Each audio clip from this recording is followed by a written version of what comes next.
Hello, you're listening to Count Richard von Coudenhove Kalergi. Today is Saturday, the 6th of April, and I know it's my second video in less than 12 hours, but as I didn't make one yesterday, I hope you'll give me the patience for a little bit more of your time. In France, a 38-year-old illegal African asylum seeker who was set to be deported was found to be operating under 13 different identities, is facing trial for the murder of a French couple in December 2015. He raped the woman before strangling her and then strangled her husband. He originally claimed he was from Rwanda, but also claimed to be from Uganda and was released from prison 1 month before the attack. He had 14 previous convictions, including drunk driving, theft, carrying a dangerous weapon, burglary, and in 2011 he was convicted and sentenced for rape. Turin, Italy, a 27-year-old Moroccan man has handed himself into the police after admitting to the murder of a 33-year-old Italian on the banks of the River Po, saying he did it for the sole reason that he wanted to kill someone. Quote, "I chose to kill this young man because he looked happy and I couldn't stand his happiness. That morning he bought a set of kitchen knives and threw them all away except the sharpest. He said it was depressing. He said he was suffering from depression after splitting up with his ex-wife." In some follow-up stories, 3 of those involved in the hijacking of the tanker off the African coast, Del Hilubu 1, are facing charges of piracy and terrorism and face up to 30 years in jail. And in France, following up on a recent report on the vandalism in churches, a report from the Central Criminal Intelligence Service of the Gendarme noted that there has been, if you take into account vandalism of cemeteries, there were 1,045 acts in 2017 and 1,063 acts of vandalism in 2018.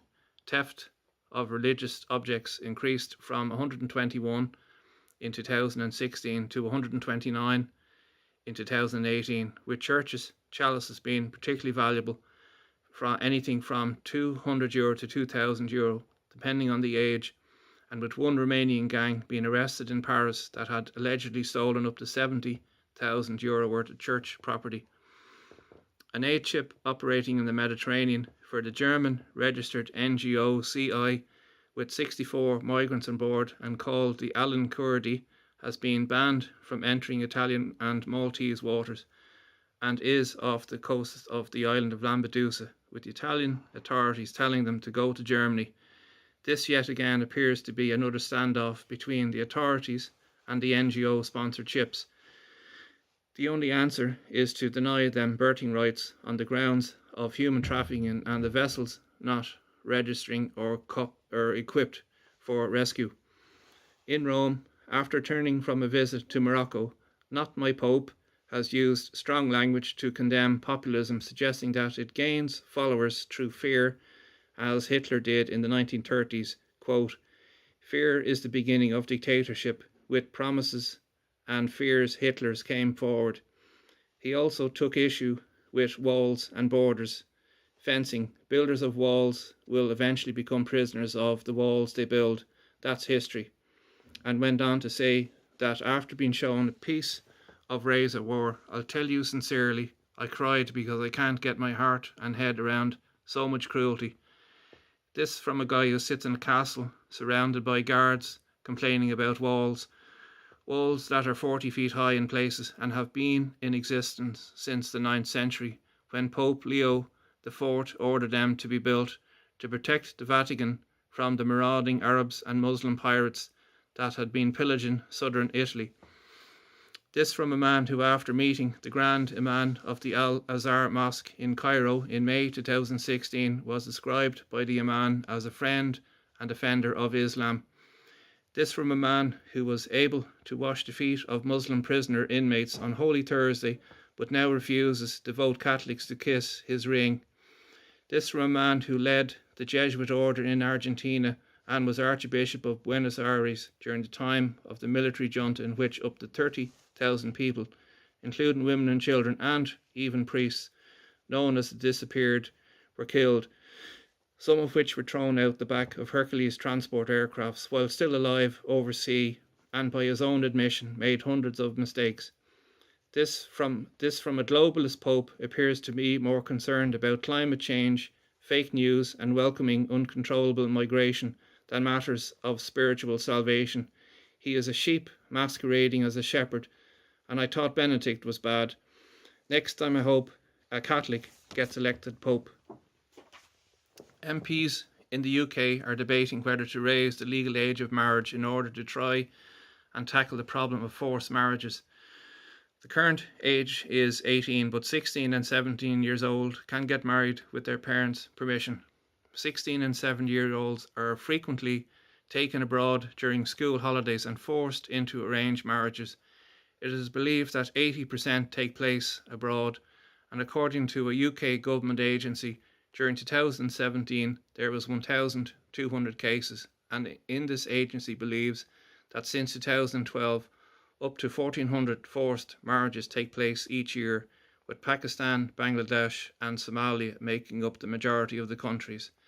The British government has previously come under fire for offering visas to the spouses of forced marriage victims. In 2017, the Home Office returned 175 requests from victims to block their spouses entering the UK. Forced marriage was made illegal in the UK in 2014 and carries a maximum sentence of 7 years jail.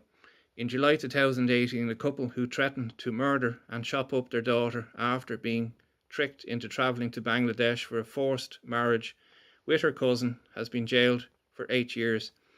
The girl, who had just turned 18, was assaulted by her father, who threatened to cut her throat and chop her up in 18 seconds. She was eventually rescued from a remote village in an operation involving armed police. Defending counsel said that these events are not born out of malice, hate, greed or prejudice. They were born out of cultural differences. In May 2018, a 45-year-old mother of 4 was jailed for 4.5 years for forcing her teenage daughter to marry a male relative who, when at the age of 13 years old, was raped and became pregnant, which her mother then arranged to have aborted. Traumatised by these events, the victim turned to alcohol and drugs and was raped again and had a second abortion. She was tricked into going to Pakistan for her 18th birthday, and almost immediately after blowing out her candles, she was told she would have to marry her rapist and was led into another room to meet her husband, who was 16 years her senior, and left and wept uncontrollably during the ceremony. And now for some domestic issues. Cannabis worth €240,000 was found in a Garda operation involving the search of a house in Lucan. 12 kilos was found and a 44-year-old Nigerian woman was arrested. The drugs were packaged inside a parcel with a dried ochre and a palm oil crust around the cannabis to disguise the smell. You have to wonder, with the weight of the package, how many times has this actually been done before. A 52-year-old man from Nigeria who came to Ireland in 2008 under a family reunification scheme, who had been married twice and is the father of 6 living in Tala, had been sentenced to 16 months in prison, with the last 4 months suspended for pretending to be injured by a car leaving a car park on the Nanga Road, Clondalkin. A witness saw the accused, who got Irish citizenship in 2012 and waited just under 2 years of the window claim to make his claim, throw himself in front of a stopped car claiming he had been hit. He lay on the ground and said nothing when the driver got out of the car, and who had over 20 years driving experience without a claim, was he okay, and denied hitting him. The judge, when passing sentence, said the custodial sentence was necessary to deter this sort of behaviour. A 75-year-old pensioner suffering from Parkinson's disease and a heart condition was left in Limerick Hospital for 4 days on a trolley before getting a room. He arrived in the hospital on Friday with concussion and did not get to bed until 4 a.m. Tuesday morning. His son likened the hospital to a cattle market with the levels of overcrowding, and was extremely angry over his father's treatment, who had been a taxpayer and hard worker all his life. Quote, "Today it is my father, but tomorrow it could be somebody else's mother and father. The problem has been going on for years, and enough is enough. What a disgrace." and yet the government is quite happy to waste over 70 million on bogus asylum seekers.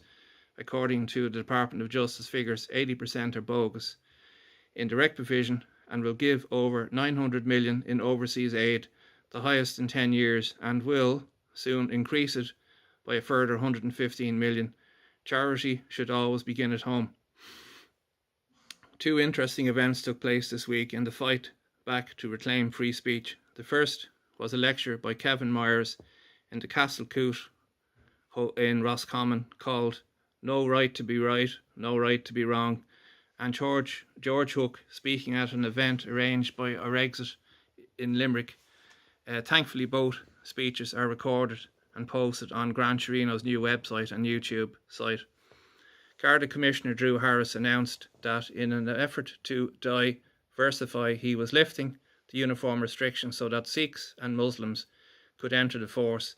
Sikhs wear a turban because they refused to cut their hair until the demise of Islam, and they also eat pork. At the moment, there are 14,000 guards in the force. So does this mean that any Muslims entering will have to be provided with halal meats in canteens? Will they be provided time off work to pray 5 times a day? Rosters to take into account the fasting period of Ramadan? And will females be allowed to touch a man during an arrest, or will they only be limited to arresting females only? Niall Boylan had this topic on for discussion, and he had his favourite loudmouth paper Irishman stroke American Sean on for over an hour. Next time I hear that lefty, mentally deranged loudmouth going on, I'm just going to switch off. I attended today's Boycott RTE protest in Donnybrook with Gemma O'Doherty, and she gave some excellent speeches of which I caught earlier. I was delighted to meet Ger, Jenny, Julie, Pauline, Catherine O'Connell, Paul Kay, Arthur, Nora, Dermot and others. Some came from as far as Wicklow, Wexford, and even 2 ladies came up from Cork. With nearly 16,500 subscribers to her channel, the majority are probably living in Dublin, and for her to continue without losing hope, she really needs to get more people to attend these local meetings. But there are a couple of thoughts which are my own. Thanks for listening. Good night and good luck.